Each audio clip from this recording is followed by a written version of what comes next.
Se situará el análisis en el campo de indagación de cultura, identidad y comunidad, dado que la cuestión global elegida es la representación de las mujeres como objeto cuya única finalidad es tener hijos varones.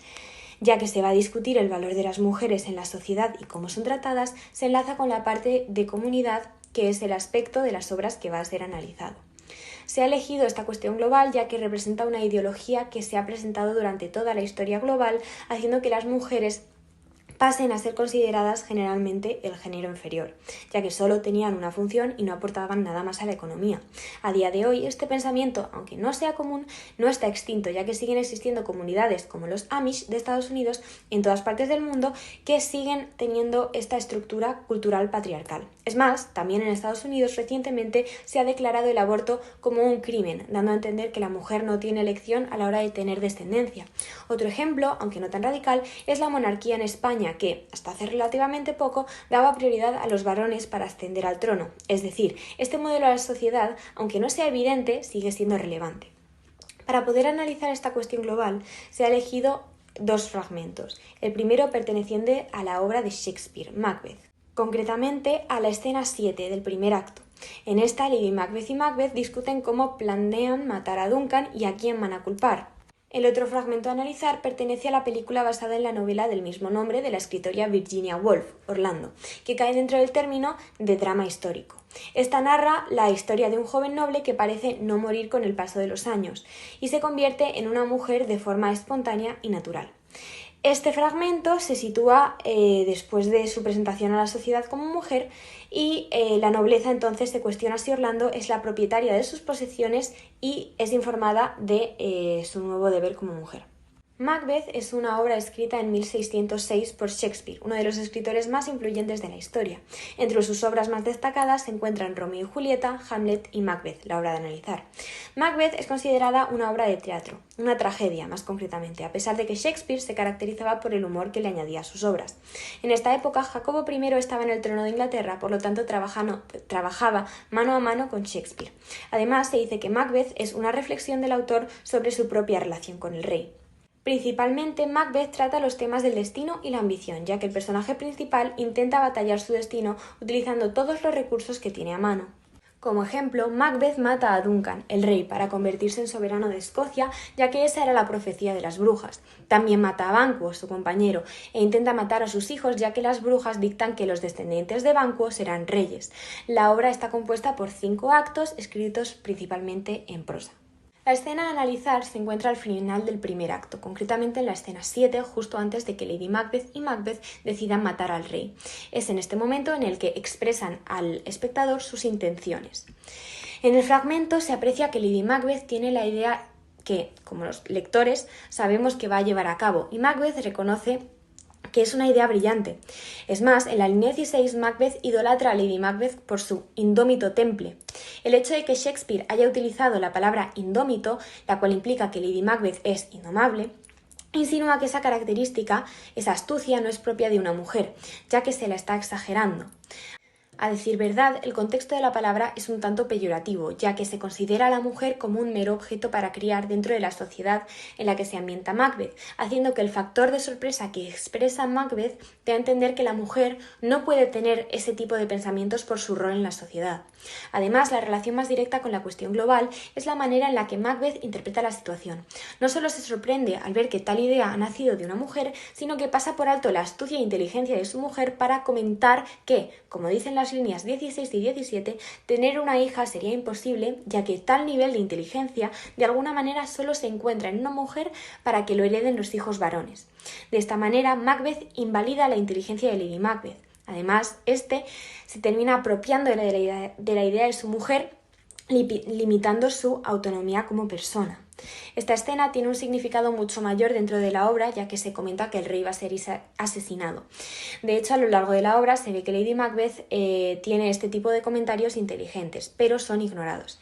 En cambio, el lector de alguna manera olvida que en la escena la idea de Lady Macbeth es la que se terminará llevando a cabo, haciendo que éste sienta que Lady Macbeth tiene solo una finalidad y la retratan como un objeto cuya única función es tener hijos varones, obviando su inteligencia.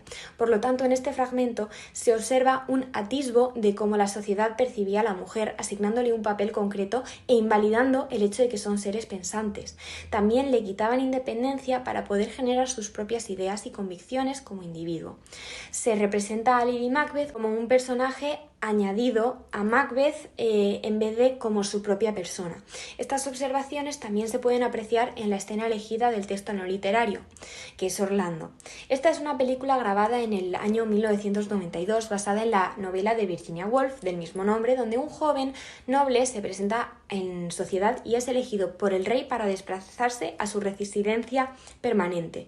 Cuando muere el rey, le dice a Orlando que por favor nunca envejezca.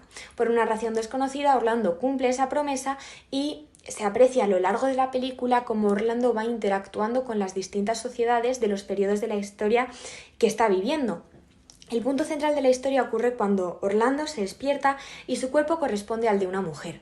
A partir de este momento, Orlando deja de percibir la sociedad como un hombre noble, blanco y privilegiado para verla desde los ojos de una mujer cuya mera existencia e independencia son cuestionadas constantemente por la sociedad en la que viven. Por lo tanto, a partir de este momento nos dirigiremos a Orlando como mujer, ya que ya ha hecho la transición en la escena en la que vamos a estar hablando. En este fragmento se puede apreciar cómo Orlando hace frente a ese nuevo papel que tiene que cumplir en la sociedad. Esta se presenta por primera vez a la sociedad como mujer, y eso provoca que todo lo que le rodea, sus posesiones, su valor como persona y su aportación a la sociedad, se pongan en duda. Para aclarar estas cuestiones, hablan de una demanda, la que es mencionada en el fragmento, concretamente en la línea 2, la cual dicta que Orlando es oficialmente una mujer y en el caso de no tener hijos varones, todas sus propiedades serán requisadas. Se presenta, por lo tanto, el mismo dilema que en el fragmento elegido de Macbeth, ya que todo el valor que le dan los personajes y la sociedad a la mujer, en este caso a Orlando, es tener hijos varones. En este caso se insinúa que una mujer que no tenga hijos masculinos no tiene derecho a tener una residencia propia o ninguna pertenencia, como se evidencia en las líneas 4 y 5. Por lo tanto, la mujer implicada en esta escena vuelve a perder la independencia. A pesar de que originalmente Orlando era un hombre, todo el valor que se le daba como masculino desaparece cuando su cuerpo cambia, aunque Orlando siga siendo la misma persona interiormente. Orlando pierde toda su autonomía y la mayoría de los derechos de elección que tenía, obviamente, cuando se encontraba en la cima de esa pirámide social de la época. En este caso, el espectador recibe esta información de una manera un tanto satírica, ya que la evolución que tiene el personaje permite que el consumidor vea a Orlando como una entidad más que como a un hombre o una mujer. Por lo tanto, ese cambio no afecta a su identidad. A lo largo de la obra, la autora deja claro que la idea de cambiar las condiciones de vida de una persona simplemente por un cambio físico involuntario es ridícula y una ideología bastante avanzada para el periodo en el que fue escrita la historia original. Este mensaje que está intentando transmitir es tanto similar como contrario al de Shakespeare, ya que Shakespeare sí da a entender que Lady Macbeth, aunque nadie reconoce su inteligencia, tiene un valor muy importante como personaje, aunque nunca hace hincapié en ese hecho. En cambio, Orlando sí remarca la absurdez de este concepto de manera directa, cuando en Macbeth se intenta esconder. Finalmente, en la línea 7, Orlando dice que el espíritu de este siglo le ha roto, evidenciando aún más la ridiculez de la decisión de la demanda, pero esta vez dentro de la propia obra. De esta manera se aprecia cómo la sociedad de la época veía a las mujeres como una herramienta que el hombre tenía que utilizar para seguir creando varones. En este caso, en el que la mujer, Orlando, no cumpla con su cometido, pierde todo su valor como miembro de la sociedad, perdiendo así el derecho a una vida digna. A modo de conclusión, sería importante recalcar que la cuestión global es un conflicto que todavía sigue en marcha, por lo tanto no es extraño encontrar este concepto en dramas históricos como Hamlet o Orlando y en dramas actuales. En ambas obras se pueden observar la fijación que tenía la sociedad de ambos periodos con el papel estandarizado que una mujer tenía que acatar para ser merecedora de los lujos que un hombre obtenía simplemente por su sexo.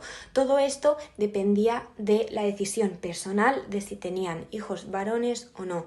Es más, si no tenían hijos varones, es decir, tenían hijas, su valor también era puesto en cuestión, ya que no habían cumplido su cometido como mujer de seguir esa descendencia y hacer que el hombre pueda llevar su nombre, su apellido, a las siguientes generaciones.